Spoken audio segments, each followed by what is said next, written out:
So you've made an awesome video and you want to be able to show it on Instagram, maybe in a cool kind of template. Well, in this video, I'll be showing you the best settings to use in Final Cut Pro to show off your work on Instagram, and I'll be giving away some free templates that you can use as well. Now, if you didn't make your video for Instagram, the chances are it's a 16:9 aspect ratio, or if you've gone full cinematic, maybe even wider than that. The problem with that is, when you come to Instagram, if you try and post your regular video, it will either chop off the size to give you a square post and then all of a sudden your video is completely ruined, or you can select the option to show it in a widescreen format, but then it only occupies a little bit of the news feed. People will be scrolling past way too easily. So to show off your work in all of its glory, the first thing you need to ask yourself is, where on Instagram do you want to post it? Do you want it as a story, one of those things that lives on the top of the Instagram page for 24 hours? Or do you want to make it a post which will appear in people's news feeds as they're scrolling through, and it'll permanently live then on your profile page? If you didn't already know, stories are a max resolution of 1080 by 1920. That's a 9:16 aspect ratio, or full HD on its side basically.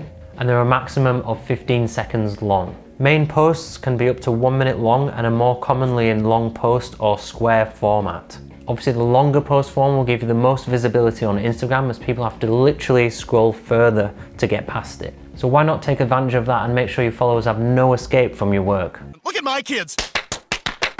Once you have figured out where you want to show your work, the next stage is to make your project on Final Cut Pro. So for the resolution settings on your project, if you're going for a story, you'll want to go for the 1080 by 1920.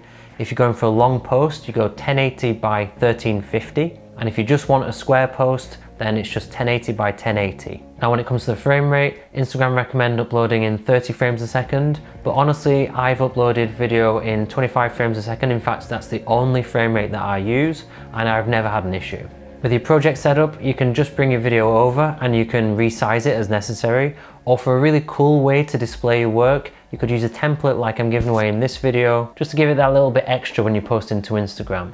I've made a pack of 12 really simple to use templates, and I'm giving away 3 of them for free. Let's dive quickly onto Final Cut Pro to show how those templates are used, and then we'll move on to the export process and show you the best settings to use and how to get that onto Instagram. You'll find a link in the description below to my store, and on there you'll find there are 2 packs here. So one is the free one, which has got 3 templates within it, and then the other has got 12. And I did say that it would be free, but it's showing as 99 pence. That's because Wix isn't allowing me to enter a 0 value. So what you have to do is you have to click onto there, add to cart. When you're in the cart, you enter a promo code of free, all caps, and hit apply, and that will take off the full value and allow you to check out. Once you've downloaded the folder and you've unzipped the contents, you just drop the folder in this location, and then it should appear within your generators in Final Cut. And you can tell that by going onto the generators at the top left here, and you should see the folder within the generators. If it's not there, go back to your motion templates folder, right click on it to get the get info option, and then you want to look down at the name and extension part to make sure that it's got .localized in there. If it's not motion templates .localized with the Z, then you can enter that in and it should appear. So back to Final Cut Pro, we've got our project set up here for stories. So it's a 1080 by 1920. That'll give me this long thin format here, ready to go on an Instagram story. So let's try one of the free ones that I'm giving away, and that is the Clean 2 panel. So we just drag and drop that generator into the timeline, and then if you hit play you can see what's happening. We've got a background there, and then it's going to bring in 2 what are known as drop zones. So when you see these grey boxes with the grey arrows in them, that's a drop zone, and what that allows you to do is you can pick a bit of media from either your browser or the timeline itself. I'll go with the browser, let's say this one, and it puts it directly into the generator with no further action required. So that was just a still, and in the lower box I'd like to use some video, so I'm going to use this one here. One thing to note about the drop zones is wherever you click on the clip, it will put that point at the very beginning of the generator. So as I clicked at the beginning of the clip, the beginning of that clip will be put right at the beginning of this generator. And it's as easy as that. Now I've got some other options down here. We can pick an actual border to remain between the two. We've got a thin or a bigger option. There are some other controls there if you want to mess around with that further, but I quite like just that as a simplistic look. And also there's an option here to disable the intro. So we have these two sliding in like that, but if I untick that box and we play it again, it will just play it without that animation. Two further things to note about drop zones. First of all, you can resize them by double clicking. So if I wanted to shift around where my subject was, I can do that just by double clicking on the box. Secondly, if you wanted to make a change other than position, so you wanted to, for example, make a color change, you can do that by editing the clip itself and then making that clip into a compound. So let's take my video again, and let's say I want to pump up the saturation a bit more on the video, and then I can right click the clip, make that a compound, hit enter, and then I can re-pick my drop zone just by going back to the generator, delete the first one and re-add the clip there from the timeline, hit apply, and then I've got that much more saturated version in the bottom pane there. Let's have a look at another one of the packs just to see what other kinds of options you might get. Let's pick the border reveal one. So I'll drop that onto my timeline, and then let's click the top drop zone there, which will be the background, and we'll pick a photo from the collection. So I'll just click it and hit apply, and it'll do the animation automatically, and that's what it looks like. Now if I go onto the inspector and look at the options, I can change the color around the outside if I wish. What I can do is I can add then another film element in there with another drop zone. So we've got a film frame there, or we've got a Polaroid.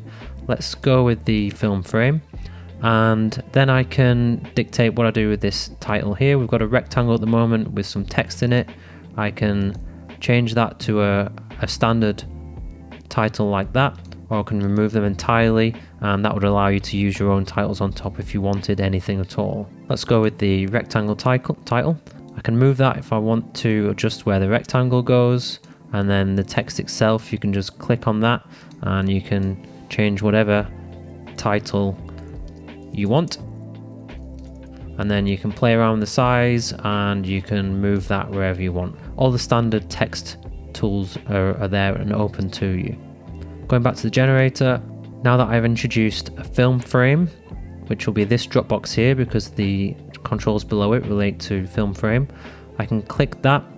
I can apply my video again, hit apply clip. That will put the video within the frame perfectly to size. Now the problem with that is it's obstructing my subject's face. So what I'd want to do is, if I really want to keep this video frame, I can adjust it. I can change it to be smaller, and I could move it further down if I wanted. You've got some flexibility there in terms of where you go with it. So these templates are designed to work with any of the Instagram formats that we discussed, the square, the long post, or the stories. So if I show you just this example with the long post, this time I'm going to start with a video clip in my timeline, and I'll pick a different template. This time I'll go with the ripped 3 panel. This one comes with a black square in the middle of it. It's designed to poke through and show you what's below it. So just by dragging the video into the timeline, because it's a long post format, we can see how the video is squished into the middle, and we've got huge borders top and bottom. So a better thing to do is to use a template like this, where you can exploit the areas at the top and the bottom, either to stick titles or use other images entirely. In this case, we'll go with the titles off, and I'll pick an image for the top, and then I'll pick one for the bottom, hit apply, and there we go. We've got 3 images then, and the video will play underneath just as intended. And still play around with the drop zones, make sure they're exactly where I want them, and it's as easy as that. Now there is one exception to this, in that it was designed primarily for the stories, but it can be used equally on any of the other formats, and that's the ripped 2 zones one. So we've got one background image, and then the video is poking through in the middle. What you do is you pick your background image. Let's go with this one, apply clip, but then I just need to zoom in a little bit on the generator itself, just so that it fits perfectly. I can amend these titles as normal and do whatever I want with those. In this case, I'm going to turn them off. And if I wanted to shrink the background image back down, I can just double click on that and I can resize that as normal. Quite like that kind of framing. Otherwise, they're all just a case of dragging them in and they'll fit the workspace perfectly. Now, one drawback of using drop zones is that you don't actually get the audio from that clip coming through. So to get around that, what I would do is I would pick my clip from the media browser because it snaps to the left hand side there, so it's much easier to pick. Hit apply clip and then just copy of that clip below, and I can cut that down to size if I want. And although we won't see that on the final thing, it will have the audio right underneath it, perfectly lined up. So with your finished video, it's time to highlight the area that you want to export, click the export button, and then I'll pick the option for the computer in the settings tab, and I'll make sure that the resolution is the maximum available for the project that we set up earlier. If you're trying to post a longer video between 1 and 15 minutes, then as you post that, Instagram will ask you to make that an IGTV post. But my personal impression is that people don't really go to Instagram for longer format video. I'm not entirely convinced that the engagement is really there and people are really watching the whole thing. So that's basically it. The audio is already set to AAC, which is the recommended audio format for you. So at that point, it's just a case of sending it to your phone, probably by AirDrop if you're using a Mac, and throw that onto Instagram, and that's it, job done. Thanks a lot for watching. I hope that was useful, and I'll see you in the next one.